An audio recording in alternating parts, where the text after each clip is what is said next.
Rev it up and welcome to Cars Yeah, show number 2420. Today we're going to talk with a guest who's learned the secret to life, and that is giving back. Something I've learned after so many interviews. Be prepared to be inspired. This is Cars Yeah, where you'll enjoy interviews with inspiring automotive enthusiasts. Mark Greene is here to provide you with a fuel injection of automotive inspiration. So get in, sit down, buckle up, and get ready for a wild ride here on Cars Yeah.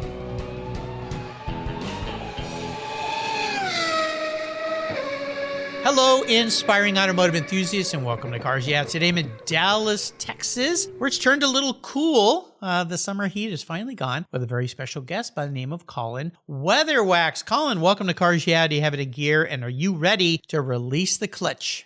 Absolutely. It's been a minute since I drove a stick, but I think I can figure it out. Yeah, I think it's like riding a bike. Once you've done it, you can kind of figure it out. So that's why with both my kids, the first learning lessons in a car were in a stick shift car. I wanted them to have that skill set. And I think during high school, they were the only two kids in their whole high school who could probably drive a stick shift. So it's... I have something in common with your kids then. My mom told me that my first car had to be a stick, and I kind of cursed at her for making me learn, but now looking back in hindsight, I'm very grateful. Well, you have to be very mindful when you're driving a car that's a manual. And for young kids, the biggest fear, of course, with parents is they're going to be distracted. And nowadays, I mean, we didn't have cell phones back when I was a kid. There was just the music to distract you. Nowadays, there's too many distractions. So I think it's a healthy thing for kids to learn. Plus, there's a lot you have to think about what the car is actually doing. But sadly, today, there's not a lot of manuals left anymore. It seems like they're all fading away, right?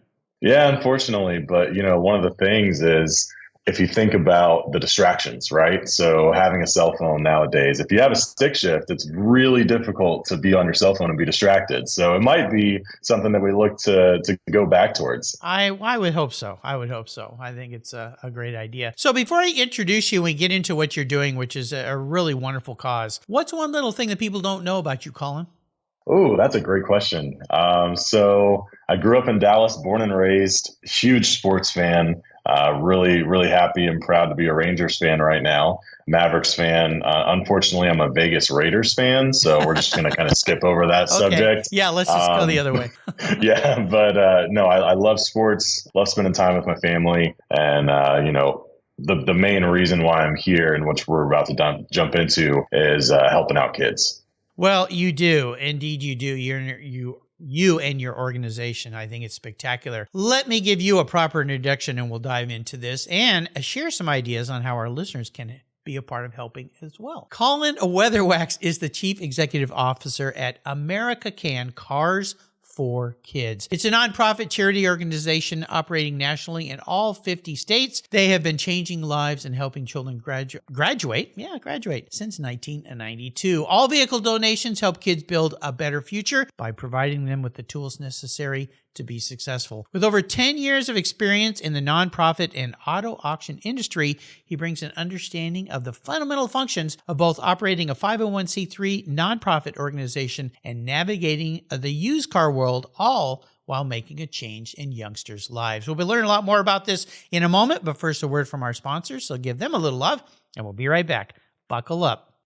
Years ago, when it was time to renew my collector car insurance policy, my carrier's rates went up. Way up, but my usage was the same and I never made a claim. I didn't even have a ticket. So what's with that? So I turned to American Collectors Insurance. Has your collector car insurance recently raised your rates for no good reason? Tired of paying an annual membership fee? Then it's time to look around and call American Collectors Insurance. I shopped around, I asked friends for recommendations, and found a winner that I can trust. And boy, I'm glad I did. I saved hundreds of dollars every year and slept better at night knowing my baby was properly insured. American Collectors Insurance have been protecting vehicles since 1976. They provided me with an agreed value insurance policy backed by their history of taking great care of their clients. What could be better than that? So give them a call and ask for a quote today. 866-ACI-YEAH. That's 866-224-9324. And protect the ones you love like I did with American Collectors Insurance. Classic car insurance designed by collectors for collectors. For several years now, you've heard me talk about Linkage Magazine. I've been a subscriber since the start. They're talented and creative team brings you a spectacular publication and website that shares the automotive passion from a worldwide perspective. Linkage is about driving, restoring, collecting, and first-hand experience at collector car auctions and more. They bring you real-world values plus rational, experienced opinions on the current markets. They cover the automotive world and the people who share our passions. And Linkage Magazine has grown, mailing you 6 issues annually. Join me on this journey with Linkage. They're geared for the automotive life. You can subscribe at linkagemag.com. So, Colin, Cars for Kids. Now, I want to start off by saying this is not to be confused, and I'm sure this is the angst of everything you do of that, I will say, annoying, now noble cause, but the commercials of Cars for, the number 4 Kids. You're a different organization, so I want to start that off right. Cars FOR Kids, which I think is wonderful. What led up to you getting into this industry? Can you give us a little bit of a background?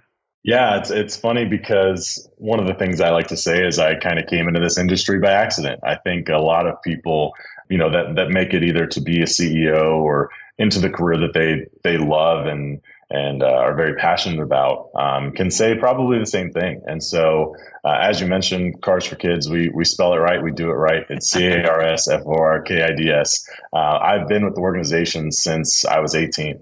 So I came out of high school. Wow. I was working in an animal hospital actually, and my girlfriend at the time, she's like, "Hey, why don't you go check out this auction?" And I came and I went to the public auction. I don't know how many auctions you've been to in your lifetime, but as you know, going to a car auction is a huge adrenaline rush. It'll get you fired up. Yeah, you gotta sit on your wallet, as I say. Yeah.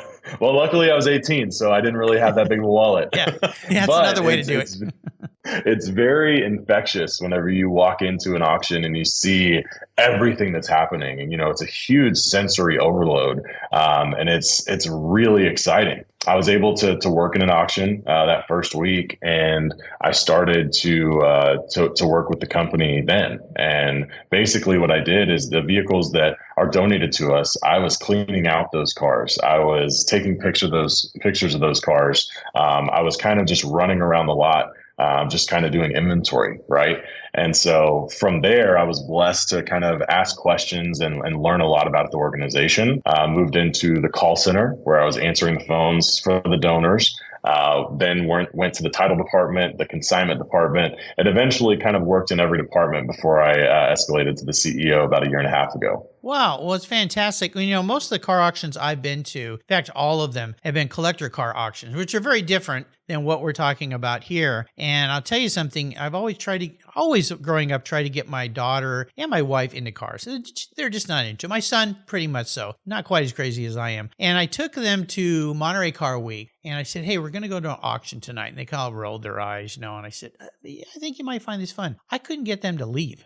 I'm like, "Hey, we got to get up early tomorrow. There's a Concours." No, let's stay on. They were it's kind of like watching people play high stakes poker or baccarat or something. You're just watching. They're like, "Oh my gosh, this is incredible." But you add the flair and the joy of cars. So talk more about Cars for Kids, because it is really what it is. The name relates to what you do, but there's much more depth that goes on here. So while you explain not only the benefits that you create for kids, also how people can contribute their cars. And I was sent a picture of you that's going to be on your show notes page of a very nice Maserati. And I love your helper there, David at RLM Public Relations. And thank you, David, for connecting me with Colin. He said, make sure you say this isn't his car. This is a donated car, which I understand the concept here because, when we donate things to companies, there's this kind of weird thing that goes, is the money really going to the cause, or is it just supporting the guy who's driving the Rolls Royce? And,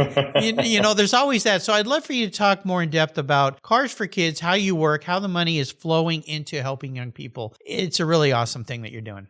Yeah, it's a great question. Like you said, we just were blessed enough to receive a Maserati donation, and we get cars from all walks of life, just like we get kids from all walks of life that are looking for a second chance or maybe even a first chance. And what does that look like? So for over 40 years, we've been supporting our main beneficiary here in Texas, which is the Texans Can Academies. They focus on high school dropouts or kids that just didn't work in the public school system for whatever reason. These are not necessarily bad kids. These are just kids that need a little bit of help. And so they come to the Texans Can Academies and they get that second chance at their high school diploma. So that way they can become living, working, really influential people in our community that we live and work in. And so just giving them that opportunity that they wouldn't have had otherwise. And so over the past few years, we've actually expanded our footprint and we've expanded our giving and our beneficiaries to include the YMCA, which we're really excited about that partnership, going to support kids with a summer learning academy and a safety around water course, which are very, very crucial in the lives of young kids. And we've also expanded to the state of California, where we're supporting the San Diego Center for Children, which has been around for 136 years, supporting kids and their mental health struggles that they're having, which is more prominent now than it ever has been, but it also goes to help them and their families. And so with all that said, we're looking to expand not only in the great state of Washington, but all 50 states. And we're wanting to give back to all the kids that truly need it. I think it's wonderful. And you're right. You know, the school systems, while in many cases are wonderful, they don't work for everybody. It's the same I've heard from a lot of kids that do graduate high school, but then college is just not where they need to be. They might have other skill sets or other interests, and the structures of schools these days in many ways don't work for some kids. I've had lots of guests on the show that when they were growing up had either dyslexia or ADHD or all these types of afflictions that in the past we didn't really know what they were. And we all grew up with kids in the classroom that were disruptive, let's call it that. And we just thought, oh, they're just troublemakers. Oh, he raises his hand. That was me. And you know, and I used to sit there and go, why is that kid acting the way he did? Well, if you look back now with what we know, attention deficit. He just couldn't focus that way. And I think even for myself, there's things that I now understand what frustrated me about school that I didn't know at the time. And now I know with my personality or my crazy head or whatever it might be. So how do you put this money into the hands of either kids or people? How does the money flow? And let's start with where it comes from. So if I have a vehicle and I would like to donate it, whether it's a Maserati or maybe it's kind of an old daily beater, and I think, you know, instead of just selling this or giving it off to somebody, let's make it do something nice. How does the whole thing work? Yeah, listen, we take vehicles in any condition, running or not. Like you said, the Maserati that's pictured on this show, that's one of the types of vehicles that we get. But in all honesty, we get, you know, anything from 1980 Ford Pinto without a motor all the way up to that Maserati. And so basically, you just go to our website at carsforkids.org. That's carsforkids.org. The process is super easy, super simple. We try and not only remove these obstacles for the kids that we support, we also try and remove obstacles and kind of the stress with giving away a vehicle, because it should be easy, right? We want to make sure that you, Mark, if you're donating a vehicle to us, we want to make sure that experience is joyful for you. We want to work around your schedule, make sure that we pick up that vehicle whenever it's right for you. You know, especially whenever it's a vehicle that's been in your family for 20, 30 years. We don't want to show up in the middle of the night, pick it up, and you wake up and you're like, oh, well, there goes my baby. Yeah. You know, we want to work around your schedule. We'll also work with the title paperwork. So, you know, if you've had a vehicle for 20, 30 years, you probably have lost the title. Look, people move. I just got done moving. I'm missing so many things right now. And so we work with you to try and figure out, okay, how can we help you get a title? And so, you know, after that vehicle's picked up, we then in turn sell it in auction. And then 100% of the net proceeds that we get from the sale of that vehicle, we turn around and give to the kids that we support. Awesome. I think it's great. When I lost my dad about 6 years ago, he had several vehicles. And yeah, we went through that. I could not find the titles. And he was in California. And the way California was set up, they were going to make it very expensive because of getting new titles. You know, I'm like, oh my gosh, this is terrible. Well, thankfully, in a box that was buried deep in a 100 other boxes. There was one folder and it was written in red, important. And Important. yeah, and I opened it up and there's a letter and he said, well, kids, if you found this, I croaked. And gives you a little bit of the humor that my father had. And he had 4 vehicles. None of them were really special like collector cars. We didn't find that Ferrari GTO that I could have sworn he had all his life was tucked away in a garage somewhere. But he did have a really nice truck. And he said, I would like to donate this truck, if you kids would oblige me, to a gentleman who's helped me throughout the years. He could really use the help. He's got 5 kids. He doesn't have a lot of money. A truck would make a big change. It was a beautiful, rather new Toyota Tundra, I believe it was. And so we gave that truck to him. I found out about the gifting option on a title, which was great. So he didn't have to pay taxes on it that he probably couldn't afford. And we were able to give it away and change some of these lives. But what you do is you make it easy for people if they don't have a particular person in their lives to, you just come and take care of everything. And it's interesting that your history of all learning all these little aspects now has come to fruition, or for a while has come to fruition for you. So I think it's absolutely spectacular what you do. Is there any way to count all the kids that you've helped over time? It's a great question.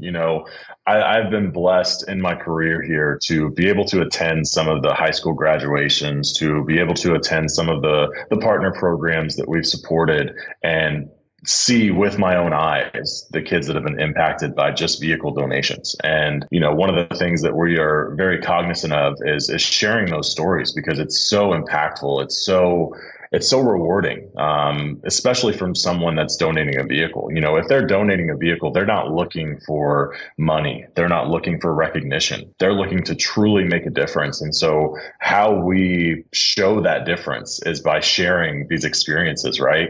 And so when you think about it, just over this past summer with the YMCA partnership that we had, it benefited over 5,500 kids. What? And what does that mean? Oh yes, absolutely. Just this past summer. And that's for the Summer Learning Academy, which is helping these kids kind of bridge that gap between going to school during the regular school year and having summer. Because some kids, they can't be off for 3 months and go back and expect to jump right back in, right? And speaking of jumping right back in, safety around watercourse. The number 2 leading cause of death in infants in the U.S. is drowning. Yep. And so if we can partner with the YMCA to teach these kids how to swim, how to have a basic necessity for life, not only are they going to be more successful, but they're going to have a better future, because quite frankly, there will be a future because they have that basic life skill. And so there's really no way to quantify how many kids we've actually helped. Again, we're truly blessed to be able to see the difference that it's making.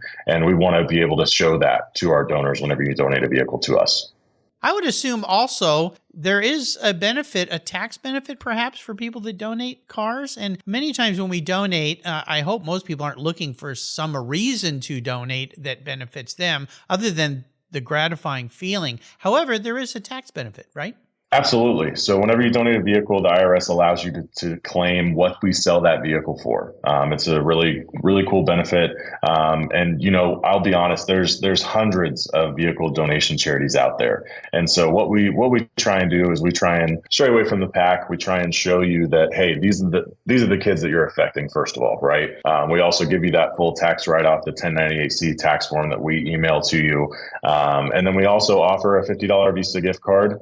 We've actually changed it from a Visa gift card to a gift card of your choice. We've partnered with Tremendous. That's the name of the platform. And basically it'll text you a link and say, hey, here's your gift card for donating your vehicle to us. And you can go in and you can choose, hey, I want an Amazon gift card. I want a restaurant gift card, a clothing store gift card. It's really awesome. And it personalizes the experience, right? Obviously, whenever you're donating a vehicle, that's not what you're looking for. You're not looking for, an incentive. But when that is an option, it's really nice to have. Little icing on the cake, if you will. So I usually ask people about a driving inspiration, somebody who is a mentor or very influential in their lives. In many ways, Colin, you are that guy. You are the mentor. I mean, having worked in this for so long, but is there somebody that perhaps in your past gave you the concept, the incentive of helping people? Because after interviewing over 2,400 people, many people ask me the question, what have you learned? And the number one thing I've learned is that we are happiest when we are helping people.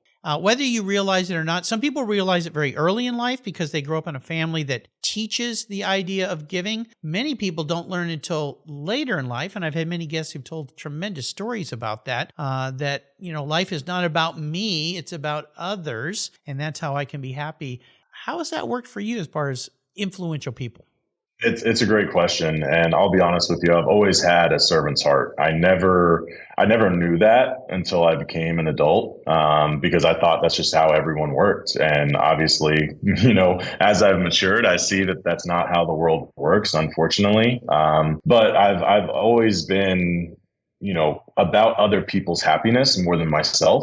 And so that's kind of led me to this role, right? But as far as mentors, the former CEO that kind of brought me in and put me under his wing, unfortunately, he passed away in April of 2022. And that's kind of how I escalated to the role. But he was a fantastic mentor for me. I worked with him for 11 years, and he showed me what it meant to truly give back. And whenever you're running an organization like this, obviously there's nuances, right? You have employees' feelings, you have, vendors, there's et cetera, et cetera. You can go down the list. But at the end of the day, what we do, any decision that I make has to be in the interest of what we support, right? It has to be in the interest of the kids. And so the vehicle donations is quote unquote the vehicle for how we generate those funds. But everything that we do day in and day out has to be forefront of mind as the kids that we're going to support.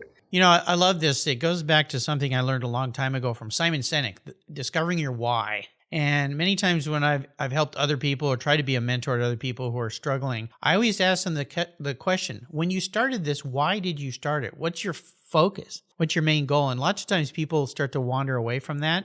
I think that's why companies, I remember way back creating company vision missions and putting that somewhere where people that work in the company can read it, so that whenever they start to stray away and you need to help guide them back down the path, you bring them back to that and say, this is our mission.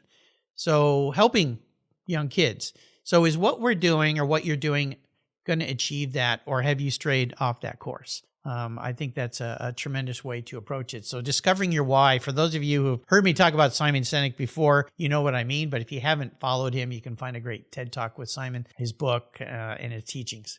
Yeah, the mission statement is very critical here. And it's one of the things that I learned rather quickly as I was promoted to CEO is making sure that everyone in the organization not only knows what it is, but kind of truly believes it, right? And so what our mission is we solicit car donations. That's what we do. But it's to help kids graduate, to give them an opportunity to build a better future.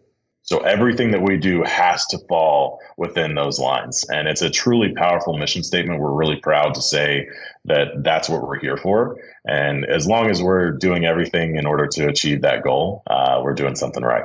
Well, you are enabling young people to be self-sufficient. Enabling anyone to be self-sufficient, I think, is key because it makes them feel so good about themselves. And I always say that, when we have let's say a nation where there aren't jobs, aren't opportunities, and you look at countries around the world that are really challenged, usually it's because there aren't opportunities for anybody. There are no jobs. And that is just the most horrible thing. And I think the kid living in the basement when he's 30 is a good example of that. They don't feel so good about themselves.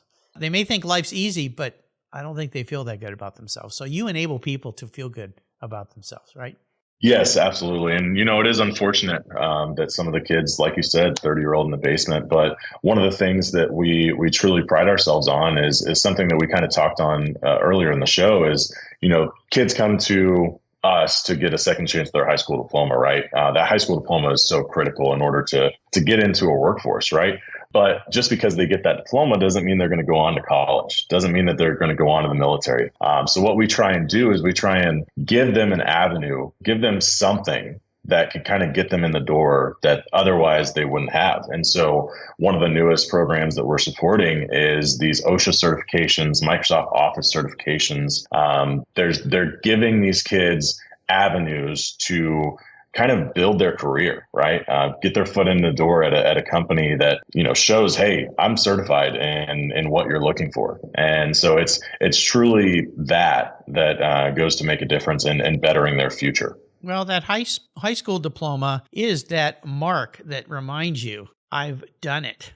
I worked hard and I achieved this. It's really important. I think just more so than just the paper, it's the value in the child's head. That they got through something, and despite what their challenges are. So it's wonderful. Challenges. Speaking of challenges, I like people to share a challenge that taught them a really valuable lesson. Might have been super painful, but it taught them a really good lesson. I assume you probably had a few of those. All successful people have. Is there one you could share?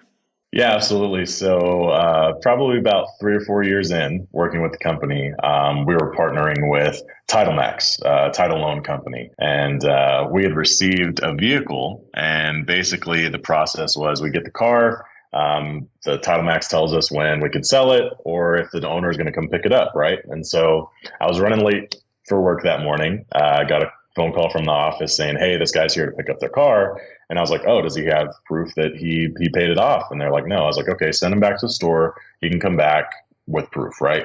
And so later on that day, he comes back, and I don't verify with the store that he paid because we had already told him what to do, right? So I give him the car, and I call TitleMax, and they're like, "You did what?" And I was like, "Did he not come by?" And they're like, "Nope." And I was like, "Oh, okay, well, this is a very valuable lesson that I've learned." So always get a proof or receipt or something. Double check, validate. The basic concepts. It was a very tough lesson, as you mentioned, but it's something that has stuck with me for sure. Oh, yeah. That would. Yeah, absolutely. Verify. Yeah, trust but verify. those great old words. Is there a special vehicle in your life? Would you call yourself a car guy? It's really funny. I have a lot of people that work in the company that are car enthusiasts like yourself, right? What I see whenever I see a vehicle is dollar Opportunity. signs. I mean, You're like a car salesman. I had a friend growing up whose dad sold really cool cars. And I remember he said to me, which was so foreign, he goes, "Look, a vehicle is just an end to a means for me, is how can I get it sold?"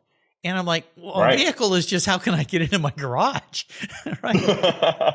Yeah. Luckily, I haven't had that issue because I would need probably, an acre of land to store all the vehicles that I would be interested in that we've gotten in. But, I will say I'm attached to my vehicle. I have a Dodge Ram pickup, 2021. It's lifted. It's red. I'm a big fan of a red. Red's my favorite color. It definitely stands out in the crowd. And I love it. But other than that, whenever we get a really nice car in, it is like you say, I see opportunity. Well, that's what you're all about. So there you go, walking your talk. So I'm a bit of a car psychologist. This might be an interesting question for you. If you were a vehicle, manifest, reincarnated as a vehicle, not what you want to be though, that's a little bit too easy. What would you be, but more importantly, why? It's interesting. The vehicle that I have right now, I think really fits my personality, right? So it's big. I'm a big guy. I'm 6'1", 250. So I kind of stand out. I stand out in the crowd, and whenever I come into a room, people just kind of like, "Oh, okay, he's here." And so I stick out in the crowd. And one of the things I love about my truck is that whenever I'm on the highway, people tend to move out of my way. No kidding. It's interesting. I'm one of them. Works. I drive small sports cars. The truck's coming up on me. I'm like, give them some room. So it's funny. I always thought that was the case, and it didn't really sink in until my fiance drove my truck. And so to give you perspective, my truck is probably about 7 feet tall. It's lifted. It's got the mud tires. It's red. And my fiance is about 5'3". Okay. And so she got in. She needs a ladder to get in. She was driving it, and she's like, "It's truly incredible how much people actually move out of your way." And I was like, "I know, it's great, right?" And so, it never really sank in until she actually drove it and then gave me that feedback. This summer we were on a trip for my niece's wedding, and the rental car company upgraded me. They were being very nice and ended up getting a Cadillac Escalade because we had to haul a lot of people around. I didn't like it at all because I'm used to small cars. I mean, parking the thing was like, I don't even know where the corners of this vehicle are. But yeah, you'd come up on somebody, everybody get out of your way with that thing. Maybe they thought it was the Kardashians coming through. I don't know. It was a little bit too ostentatious for me. But my next door neighbor drives a really nice Ford Raptor. And he's let me drive that thing. And yeah, when you drive that thing down the freeway, people just kind of move over, Yes. Very, very cool. Now, I always ask how people like to give back. We've talked about this the whole show. Again, I'll remind people, Cars for, F-O-R, kids, KIDS.org. That's how you can learn more about them. You can give them a call, donate a car, or if you just want to donate to them, you take money too, right? Absolutely. Just like any great organization, we are open for cash donations. We understand that people might not have a vehicle to donate, and so we want to give you that avenue to still support the cause if you're interested. Do you also take motorcycles and boats? Absolutely. We take motorcycles, boats, RVs, box trucks. I think we got a golf cart in the other day. A golf cart. Okay. Oh yeah, we take just about anything. If it rolls, floats, and I got to ask, how about airplanes? Airplanes. We've actually had an airplane. It was before my time. I can assume that the towing on that alone would probably be a little crazy. I'll tell you what, if you have an airplane to donate to us and you're listening to this show, Colin asked to speak to me. I definitely am interested in trying to figure out the logistics, and I'm not going to say no. I'll always try everything once or twice, right? Right. Absolutely. How about great reading? Is there a book you could share with our listeners? Oh, that's a great question. The 10-year-old in me wants to say Harry Potter, Okay. but I think I'm gonna go off of that one. I actually just read a really good book. It's by Patrick Lencioni, called The Five Temptations of a CEO. And so that book actually, it taught me a lot because, as a CEO, there are things that you're faced with every day. You have to make a lot of decisions on the fly. Yep. And sometimes, as you hear the cliche, it's really lonely at the top. I'm blessed to have a really good team around me to where it's really not that lonely. But that being said, it was a really enlightening read because I was able to kind of see that there's other people out there like me that struggle with these basic decisions that I have to make every day. And so it was a really impactful book that I kind of just stumbled upon. And so it really changed my perspective on, okay, it's not just me against the world. There's a lot of people out there. There's a huge support system for CEOs. Beware shiny objects, as they say.